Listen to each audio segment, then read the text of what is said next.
Sir आपने बोला था जब 1000 सब्सक्राइबर्स होंगे तब बताएंगे 95 प्लस मार्क्स साइंस में कैसे आएंगे। तो आओ बच्चों, आज तुम्हें बताता हूं 95 प्लस मार्क्स कैसे आएंगे। सबसे पहले आपके मन में सवाल आएगा, सर कितनी देर पढ़ना पड़ेगा। तो आओ बच्चों, देखो बच्चों, सबसे पहले Monday to Saturday daily 30 minutes, सिर्फ 30 मिनट्स देने हैं। पहले साइंस में 16 चैप्टर हुआ करते थे, अब सिर्फ 13 चैप्टर हैं, और 13 भी नहीं है कंप्लीट, कुछ में से भी कुछ पोर्शन कट गया, तो चैप्टर्स बहुत कम है। तो इसलिए आपको मंडे टू सैटरडे आपको सिर्फ आधा घंटा पढ़ना है। क्या पढ़ना है वो मैं बताऊंगा। संडे को क्या करोगे भाई, संडे को अपने रेस्ट करना, चिल करना, जो तुम्हें करना है वो करना। सर पढ़े कहां से भाई, एक तो ना सबसे पहले देखो, अब मैं सारे चैप्टर्स आपको दे रहा हूं, सारे चैप्टर्स आप उसमें अपने नोट्स बनाओ। नोट्स कितने पेज में बन जाएंगे, 2 पेज में, 3 में, 4 में, 5 में, एक एक चैप्टर कितने में बन जाएंगे। तो भाई उसको रिवाइज करो, सबसे पहला काम है भाई, सबसे पहला तो नोट्स को रिवाइज करो, बुक पे डायरेक्टली मत जाओ। सबसे पहला काम नोट्स को रिवाइज करो, मल्टीपल रिवीजन करो। नोट्स रिवाइज हो गए, उसके बाद क्या करें सर, नोट्स कई बार रिवाइज हो गए, उसके बाद आप आओ एनसीईआरटी पे। एनसीईआरटी में क्या करना है, एनसीईआरटी में आपको पूरी बुक अच्छे से पढ़नी है। उसके बाद साथ ही साथ उसमें इनटेक्स्ट क्वेश्चंस होते हैं बीच बीच में, वो करने हैं, और एक्सरसाइज क्वेश्चन लास्ट में होते हैं चैप्टर के, वो करने हैं। आपको ना देखो, बहुत सारी बुक ये लेके मल्टीपल सोर्स में नहीं रहना। आप बहुत सारी सोर्स में रहोगे तो आप डिस्ट्रैक्ट हो जाओगे। तो फोकस रहो, सिर्फ आपके जो नोट्स हैं उन नोट्स को, जो भी आपको पढ़ा रहा है, मेरे वाले नोट्स हैं बना रखे हैं, तो वो नोट्स, अगर कोई पढ़ा रहे तो वो सबसे पहले तो नोट्स। उसके बाद एनसीईआरटी बुक रामबाण है, एनसीईआरटी बुक, सारा पेपर इसी में से ही आता है। कोई फालतू के पब्लिशर्स के चक्कर में पढ़ने की जरूरत नहीं। इतनी अलग अलग फिजिक्स, केमिस्ट्री, बायोलॉजी की दे देंगे, पेपर में सवाल आता ही नहीं। 10वीं वाले में सिलेबस है 12वीं का, ये कोई बात थोड़ी ना। जो तुम्हारा सिलेबस है फोकस होके उसी को ही पढ़ो पहले, उसमें महारथी हासिल कर लो, नंबर ले आओ, वो बहुत है अभी फिलहाल के लिए। तो सबसे पहले नोट्स, फिर एनसीईआरटी। अपना एक पेंसिल ले लो और पेंसिल से साथ ही साथ नोट डाउन करते हुए चलना, जो आपको इंपॉर्टेंट लगे उसे मार्क कर लो, और कुछ एडिशनल इंफॉर्मेशन पता चलती है, कोई इनटेक्स्ट क्वेश्चन और एक्सरसाइज की क्वेश्चन शॉर्ट में वहीं पे लिख लो, ठीक है भाई। उसके बाद सबसे रेलेवेंट सोर्स है प्रीवियस ईयर क्वेश्चंस। भाई जनरल सेइंग है कि always test before a test.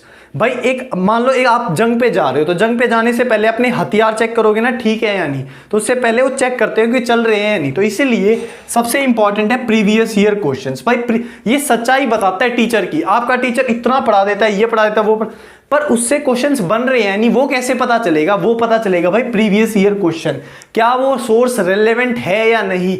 फालतू की चीज बहुत सारी है, बट रेलेवेंट रहना है ना आपको, आपके लिए जो इंपॉर्टेंट है उस पर फोकस्ड रहना है। तो प्रीवियस ईयर क्वेश्चंस आपके पास अवेलेबल होंगे, आप गूगल पे लिख दो, दुनिया भर के आपके जो आपके प्रीवियस ईयर पेपर्स हैं वो सारे आ जाएंगे, ठीक है मेरे भाई।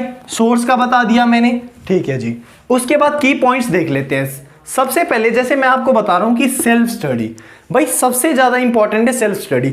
आप स्कूल में जा रहे हो, आप ट्यूशन पे जा रहे हो, आप मेरी वीडियो देख रहे हो, इनमें से कोई सा टाइम इंक्लूडिंग नहीं है, कोई सा भी। आप और आपकी बुक के सामने जितना आप उस बुक को समय दे रहे हो वो है आपकी एक्चुअल सेल्फ स्टडी। तो आपको सबसे पहले करना है क्या है, सेल्फ स्टडी करनी है खुद से। आप जो पढ़ोगे वो एक्चुअल पढ़ाई है। आप ट्यूशन पे पढ़ लो, मेरी वीडियो देख लो, वो पढ़ाई नहीं है। जब आप खुद से बुक के साथ जो जिस समय आप जितना समय उसके साथ बिताएंगे वही आपकी सेल्फ स्टडी है, ठीक है मेरे भाई। इसमें अगर बात करते हैं फिर माइंड मैपिंग, देखो बहुत जबरदस्त चीज बताता हूं मैं ये, मतलब यही एक इंपॉर्टेंट राज इसे बोलते हैं कि मार्क्स बढ़ाने का क्या राज है। देखो एक सिंपल सी बात बताना, मैं इसमें जनरली को क्या करता हूं, इसमें बच्चों को क्या बोलता हूं कि आपको मैं चैप्टर पढ़ा देता हूं, मैं बहुत रिलेट करा के या ट्रिक वगैरह से और माइंड में बिल्कुल छाप देता हूं कि भाई इसके ये रिएक्शन, इसके एक रिएक्शन। आप क्या लो, आप बुक बंद करो, एक कॉपी लो, अपनी उसमें ब्लैंक पेज लो और वहां पर लिखना शुरू कर दो। जैसे चैप्टर का नाम है केमिकल रिएक्शंस एंड इक्वेशंस, उसके बारे में लिखना स्टार्ट कर दो, इसकी ये रिएक्शन, इसकी ये रिएक्शन, इसकी ये रिएक्शन, पूरा चैप्टर लिख डालो। भाई इससे जबरदस्त, इतनी जबरदस्त तैयारी हो जाएगी ना, आप सोच भी नहीं सकते, इससे जबरदस्त कुछ नहीं हो सकता, ठीक है मेरे भाई। तो माइंड मैपिंग यही है कि आप ब्लैंक पेज पर सारा चैप्टर खुद से लिख दो। लाइफ प्रोसेस है भाई, खुद से लिख दो, लाइफ प्रोसेस हेडिंग डाली सारी। और ये सबसे ज्यादा रेलेवेंट किस चीज में होती है, केमिस्ट्री में, क्योंकि केमिस्ट्री में रिएक्शंस याद करना थोड़ा सा टिपिकल होता है। तो उसमें मैंने क्या बोला है आपको, तब याद कैसे करना है वो मैं कराऊंगा आपको। जैसे ही याद होता है फिर आप उसे ब्लैंक पेज पे लिखो और सारे रिएक्शंस लिख दो, पूरा चैप्टर लिख दो, सब कुछ लिख दो। इससे बेस्ट कुछ नहीं है मेरे भाई, ठीक है। इसके बाद read the chapter earlier that will reinforce you. Class से पहले देखो एक चीज समझना, मैं खुद ट्यूशन पढ़ा रहा हूं बट मैं कभी भी प्रमोट नहीं करता ट्यूशन को। आप स्कूल में क्यों ध्यान दो ना, स्कूल में जैसे स्कूल में फॉर एग्जांपल टीचर पढ़ा रही है लाइट, तो आपको पता है टीचर पढ़ाने वाली है लाइट, तो आपने यूट्यूब से देख लिया, कहीं से खुद से पढ़ लिया, तो थोड़ा सा ना पढ़ के जाओ। आप पढ़ के जाओगे, इससे क्या होगा कि जब आप पढ़ के जाओगे और जब क्लास में मैडम पढ़ा रही होगी तो आपको उसमें ना वहां पर मोटिवेशन मिलेगा, यार ये तो मेरे को आता है। आप टीचर कुछ क्वेश्चंस करेगी तो आप उसके क्रॉस क्वेश्चंस के आंसर दे पाओगे, तो भाई एक थोड़ा सा ना एक मतलब सुपीरियरिटी वाली फीलिंग आती है कि भाई साहब हमें तो आता है। और जब ये आपको आने लग जाएगी ना, जब आसपास के से आप थोड़े से डिफरेंट से लगने लग जाओगे, अंदर से इनसाइट से आता है अंदर से कि भाई ठीक है, तो ये चीज करनी है आपको। जैसे फॉर एग्जांपल कोई चैप्टर पढ़ाने वाली है टीचर, आप लाइफ प्रोसेसेस पे पहुंचने वाली है, तो आप उसे पहले से थोड़ा सा घर से पढ़ के जाओ, ठीक है मेरे भाई। उसके बाद मैंने बात करा पर्सिस्टेंस, भाई दृढ़ता, भाई लगे रहना है। लगे रहना इन द सेंस, भाई देखो ऐसी बात नहीं है कि कई बार होता है भाई आपका भी मोटिवेशन डाउन होता है और इमोशनल स्टेबिलिटी नहीं होती, तो उस केस में भाई कई बार मोरल डाउन होता है। तो ऐसा नहीं है कि आप एक रोबोट हो कि भाई लगे ही रहोगे। कुछ टाइम ऐसे होते हैं जहां पे छुट्टी कर ली तो कोई that's not a big issue, ठीक है। बट फिर भी अपनी तरफ से कोशिश करना है कि परसिस्टेंस रहो आप। मतलब आपने अगर डेली आधा घंटा सोचा है तो डेली आधा घंटा आप उस पर डिवोट करो, ठीक है मेरे भाई।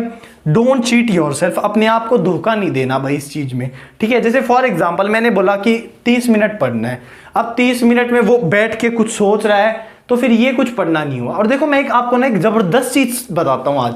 देखो सबसे पहले जैसे आप क्या एग्जाम्स वगैरह कोई भी चीज आपको पढ़नी है तो कैसे पढ़नी है, देखो अपना ना सबसे पहले आपको फॉर एग्जांपल एक आवर का आपने स्लॉट बना लिया, एक आवर का आपने स्लॉट बना लिया, उस एक आवर में आपको पढ़ना है, ठीक है भाई, वो फिक्स्ड है, एक आवर में आपको पढ़ना है, कोई भी सब्जेक्ट पढ़ना है आपको।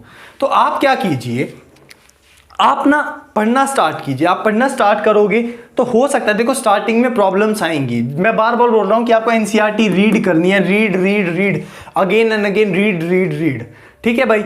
आप स्टार्टिंग में पढ़ोगे एनसीईआरटी तो प्रॉब्लम्स आपको आएंगी, आपको सबसे पहली बात तो कही होगी तो लैंग्वेज ही खराब होगी, लैंग्वेज खराब होगी तो उनको समझ में ही नहीं आएगा। तो जो भी डिफिकल्ट वर्ड्स होते हैं वो अपनी सर्च करो, डिक्शनरी से देखो और वहां पे नोट डाउन कर लो साथ की साथ। That will help you in the when your exam will come, ठीक है।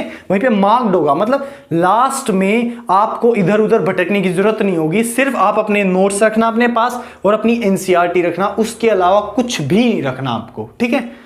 तो उसमें एक आवर स्लॉट कर लिया फिक्स। मैंने बोला स्टार्टिंग में प्रॉब्लम्स आएंगी। लेट अस सपोज आपने 1 घंटा पढ़ा और उस 1 घंटे में आप सिर्फ और सिर्फ 4 पेज पढ़ पाए। लेट अस सपोज स्टार्टिंग में इनिशियली हो सकता है ये होगा, ठीक है भाई। मान लो वो चैप्टर 10 पेज का है, स्टार्टिंग में आपने कितना दिया, 1 घंटे में सिर्फ 4 पेज। नेक्स्ट टाइम क्या करोगे आप, नेक्स्ट टाइम में आप 5 पढ़ लोगे, फिर 6 पढ़ लोगे, फिर 7 पढ़ लोगे, फिर एक ऐसा टाइम आएगा आप 1 घंटे में वो पूरा 10 के 10 पेज पढ़ लोगे। बट आप परसिस्टेंस हो, आप परसिस्टेंसी मेंटेन कर रहे हो, आप लगे हुए हो, तो एक ऐसा समय भी आएगा वो आपकी जो 60 मिनट है वो 60 मिनट वाला काम आप 50 मिनट में कर दोगे, फिर 45 में कर दोगे, फिर 35 में कर दोगे, 30 में कर दोगे। लास्ट में ऐसा टाइम आएगा जब आप थोड़ी सी मतलब बहुत ज्यादा हो जाओगे ना, कई बार पढ़ लिया चैप्टर, तो आपको लग रहा है 20 से 25 मिनट में आप रीड आउट कर सकते हो पूरा चैप्टर में से निकल जाओगे 20-25 मिनट में।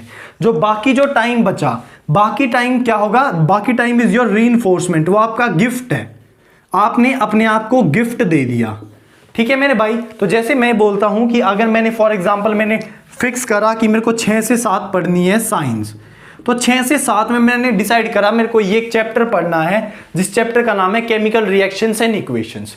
तो मैंने क्या करा, मैं 6 बजे फुल अटेंशन के साथ पढ़ने लगा और 6 से लेके मैंने 6:30 बजे तक वो सारा चैप्टर उड़ा दिया, सारा का सेट चैप्टर। तो भाई साहब जो ये हाफ आवर जो बचा, ये जो 30 मिनट बची, ये 30 मिनट आपका गिफ्ट है, आपने अपने आप को गिफ्ट दे दिया। उसमें आप मस्त इंजॉय करो, इधर उधर घूमो। तो देखो ऐसे ही पढ़ाई करनी है, ये साइकोलॉजिकल फैक्ट्स बता रहा हूं मैं आपको जो मोटिवेट करेंगे। और सबसे ज्यादा इंपॉर्टेंट, ये बार बार बता रहा हूं भाई, क्लास में आप ट्यूशन पे क्यों जा रहे हो? क्योंकि आपको स्कूल में चीजें समझ में नहीं आ रही। चीजें समझ में क्यों नहीं आ रही? क्योंकि आपका एटीट्यूड बन चुका है, क्योंकि ये सेम चीज आपको ट्यूशन पे होनी है। तो ऐसा मत करो, ट्यूशन वूशन का कोई चक्कर नहीं है। सिंपल आप वीडियो देखो, अपने थोड़ा सा बुक में से खुद से भी सेल्फ स्टडी भी कर सकते हो भाई। सेल्फ स्टडी करा, देखा भाई अच्छा इसमें ये चैप्टर है। अब मैडम पढ़ाएगी ना, और मैडम जब कुछ सवाल पूछेगी, जो स्टार्टिंग में कुछ क्वेश्चंस होते हैं, तो उन क्वेश्चंस के जब आप आंसर दोगे तो भाई साहब आपको लगेगा कि यार मोटिवेशन आ रहा है भाई, मैं सब कुछ कर सकता हूं, सब कुछ कर सकता हूं। तो भाई यही चीज रखना, और आपके बिल्कुल 100% चांसेस हैं कि आपके 95 प्लस मार्क्स आएंगे। और देखो बिल्कुल फिक्स करके मत चलना कि भाई 95 से ऊपर ही ले लेना, 95 से ऊपर, ऐसा कुछ नहीं होता।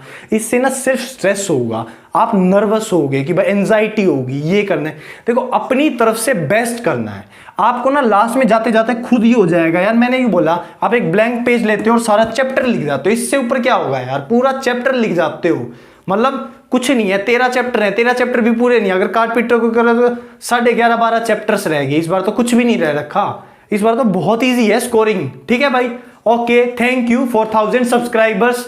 लाइक करें, शेयर करें, सब्सक्राइब करें मेरे YouTube channel @Madhur sir by Madhur Dhaka. Thank you.